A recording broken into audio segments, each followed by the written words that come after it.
kahit na sinong gobyerno o kahit na sinong administrasyon na gawing mistulang handog ang kapwa natin Pilipino at ialay sa kamay ng naglalaway na banyaga diyan sa ICC.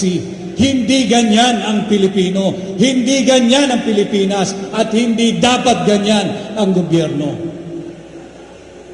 Saan kayo nakakita sarili nating gobyerno inialay ang ating dating Pangulo sa ICC? Yan ay pagsuko ng ating soberanya. Bukas ho ang lahat ng antas ng korte sa Pilipinas. Kanina kausap ko ang ating butihing Mayor Jenny at naikikwento ko, kahit po kayo nalalaman ninyo na bago kayo magdemanda at bago tanggapin ng piskalya o ng kahit na anong korte ang inyong demandang nais ihain, hahanap kayo ng certificate to file action. Ibig sabihin, mismong ating gobyerno ay kinikilala na buhay ang ating justice system. Buhay na buhay sapagkat hihingan ka ng certificate to file action. Ibig sabihin, kinakailangan sumailalim ka sa barangay justice system, yung conciliation and mediation. Pangalawa, pagka ikay hindi nagkasundo sa barangay level ng ating justice system, tsaka ka pa lamang maaaring magtungo sa piskalya o sa korte. Ibig sabihin, bukas ang lahat ng opisina ng ating mga piskal. Bukas ang lahat ng antas ng ating korte.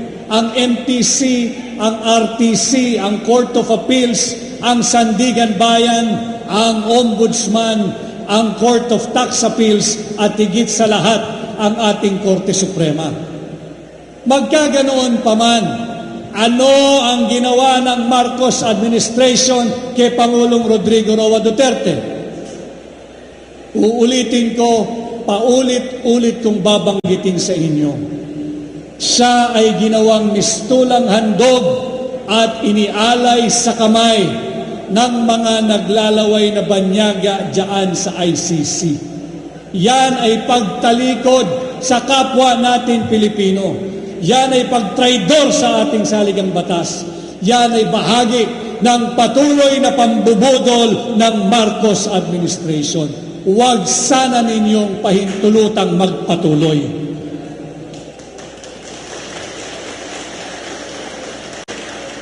At ganoon din ang ginawa nila, hindi na kontento, patuloy ang pagtangkang pagnanakaw sa posisyon ng pangalawang Pangulo ng Republika ng Pilipinas.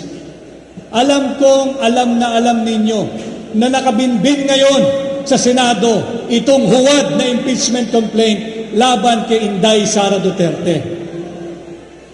Ninanakaw na ang pera nating mga Pilipino gamit ang AIX, gamit ang AKAP, gamit ang ayuda. Pati ba naman ang posisyon ng pangalawang Pangulo, ipananakaw pa natin sa mga elitistang mambabatas? Huwag kayong pumayag.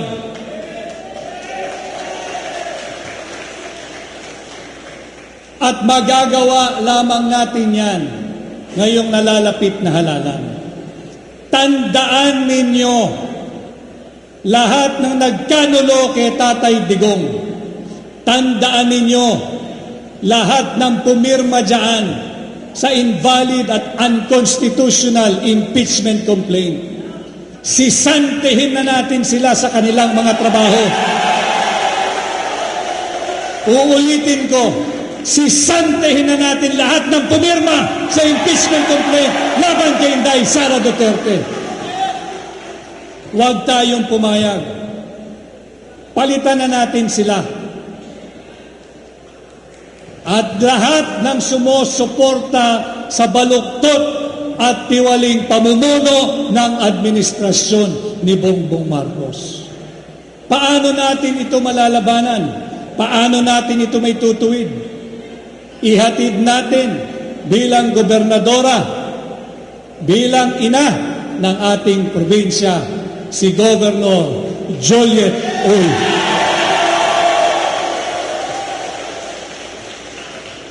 Huwag tayong magpapatukso sa akap at AIX. Pagka merong namigay ng akap at AIX, ako na ho ang nakikiusap sa inyo. Tanggapin ninyo. Pakiusap. Tanggapin ninyo. Pero huwag kayong tatanaw ng utang na loob sa mga yan. Hindi dahil tayo ay mga ingrato, kung hindi dahil pera ninyo yan. Huwag tayong magpasalamat sa kanila dahil pera ninyo yan. At huwag kayong humanga sa kanila sapagkat ang binibigay nila sa inyo ay kakarampot. Higit na malaki ang nauuwit na pupunta sa kanilang mga pitaka. Happy anniversary at TNT! Pangmalawakang coverage. With free data, calls, and texts. At sulit na... Kanya pag tayo ay nakatalikod, pag sila na lang na nag-uusap, ang ibig sabihin pala ng akap sa kanila, ang kakapal ng aming pitaka. Huwag tayong pumayag. At patapos na rin ho ang term ng ating butihing Mayor Jenny. Dito naman sa Villanueva, ipagpatuloy natin ang matiwasay na serbisyo, ating ihatid muli sa City Hall ang ating ama ng Villanueva, si Mayor Attorney Julio Uy.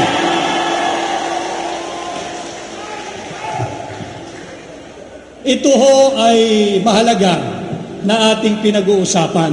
Ang dami po nating mga kasama dito na mga kandidato rin at opisyal ng iba't ibang local government units. Importante na pag-uusapan natin yung AKAP, yung AIX. Mahigit din po, mahalagang mapag-usapan natin kung paano sinalaula ng Marcos administration ang ating 2025 national budget. Nagpasa po sila ng 6.326 trillion. 6.326 trillion pesos budget for 2025. At ang naging pundasyon, ang naging basihan ay ang puno ng blankong Bicameral Conference Committee report. Nasaan ang pera nating mga Pilipino? Atin silang singilin ngayong darating na May 12, 2025 election. At magagawa lang ho natin yan kung inyo pong tutulungan ang Duterte. Nakikiusap po ako sa inyo, tulungan po ninyo ang Duterte. Kinakailangan natin ng sapat na bilang sa Senado. Kinakailangan po nating ipagtanggol at nanganganib ang ating demokrasya. Bawal na maging kritiko ng gobyerno. Pag ikay naging kritiko ng gobyerno, ikay ipatatawag sa Kongreso. At pag hindi nagustuhan ang iyong sagot, contempt ang katapat mo. Ito ay paglabag sa ating saligang batas. Meron tayong karapatang magpahayag, magbalita at magsaad ng ating damdamin. Yan ay nakaukit, nakasulat at may garansya sa ating saligang batas.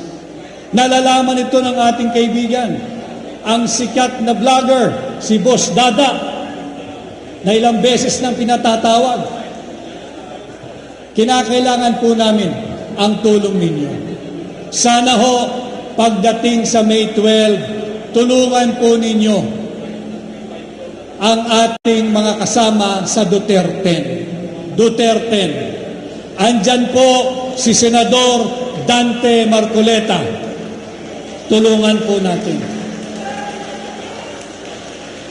Huwag po nating pababayaan ang number 53 sa balota, si Senador Pastor Apollo C. Quiboloy.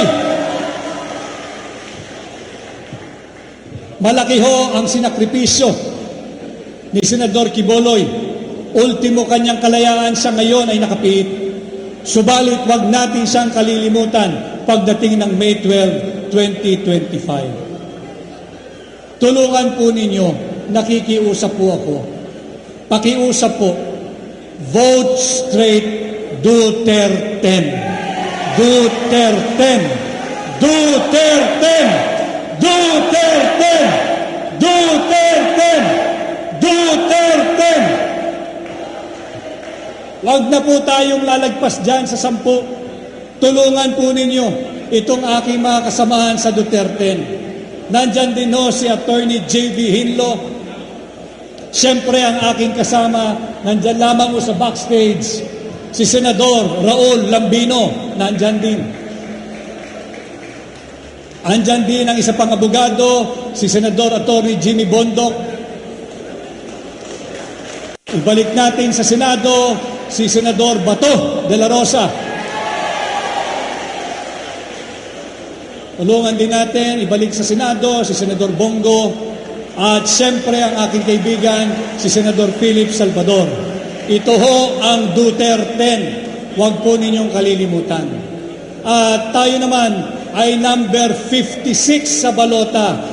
56. Madali pong tandaan ang aking numero 56. Number 56. Hindi po siya utang.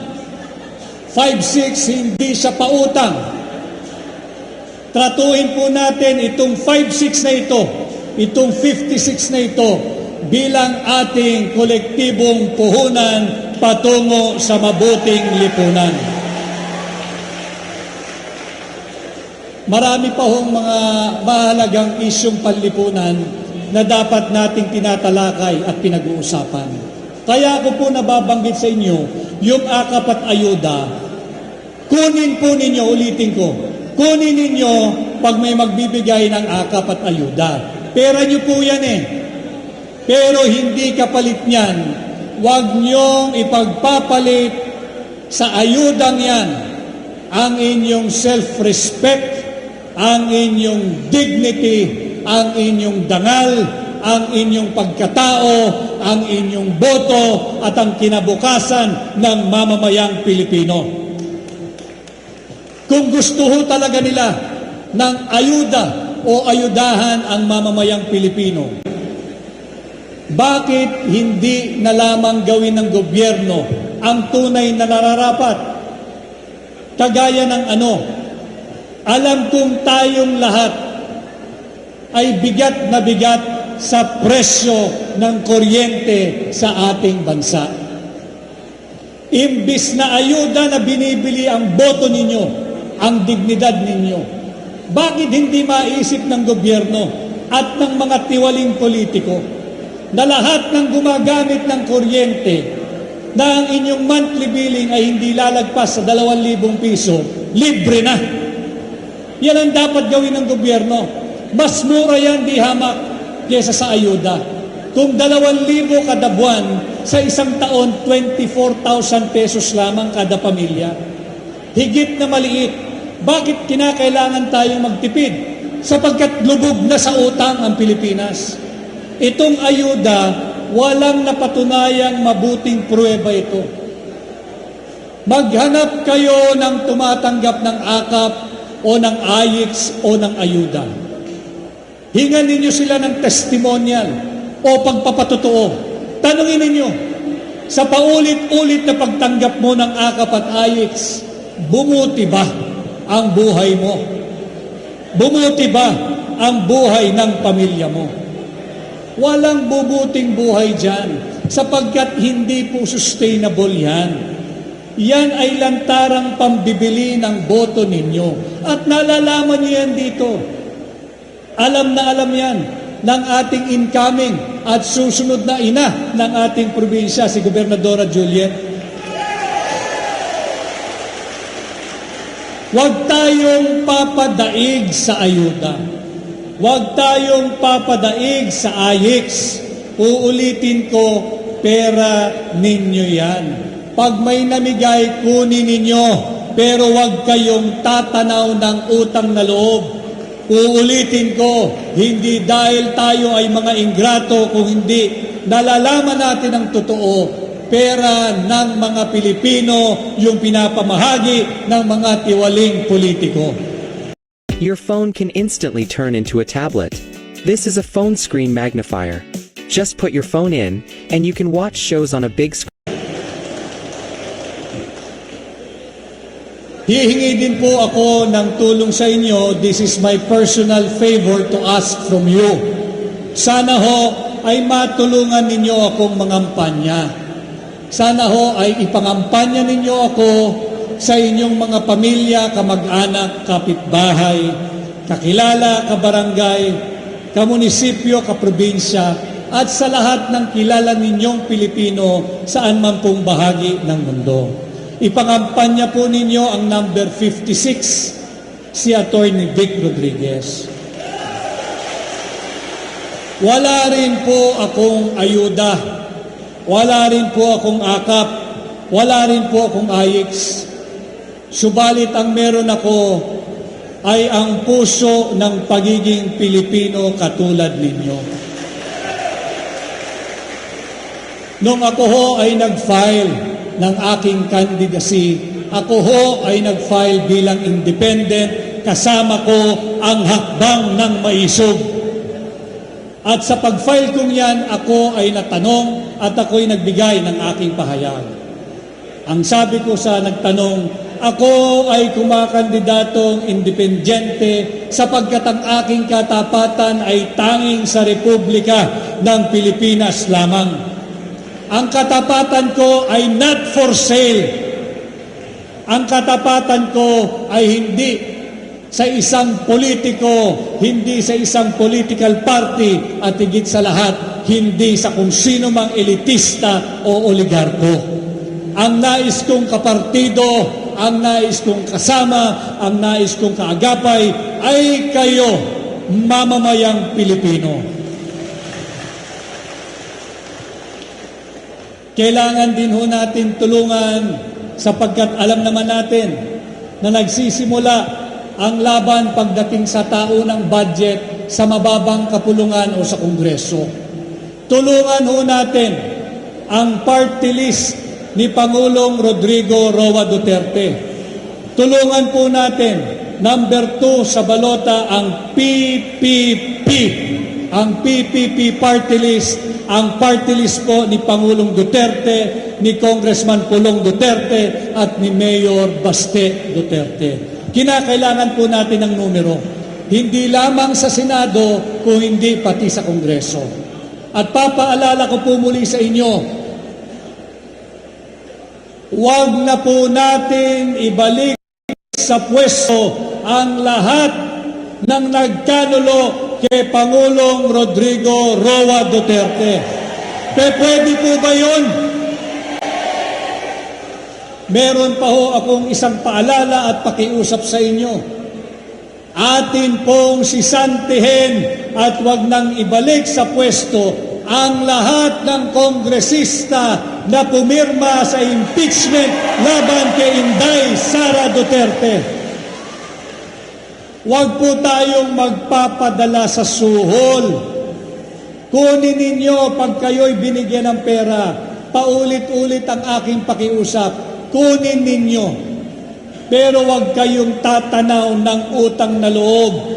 Uulitin ko, hindi dahil tayo ay mga ingrato, kundi tayo ay mga Pilipino at nalalaman natin na pera ng mga Pilipino ang kanilang pinapamahagi at hindi pera ng mga tiwaling politiko.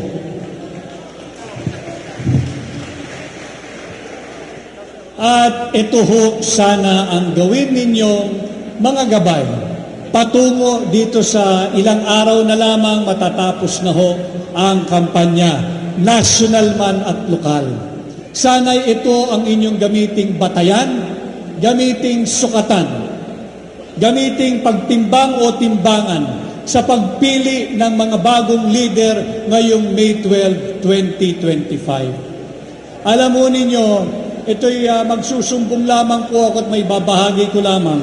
yung aking po mga mensaheng natatanggap kanina papunta ho rito.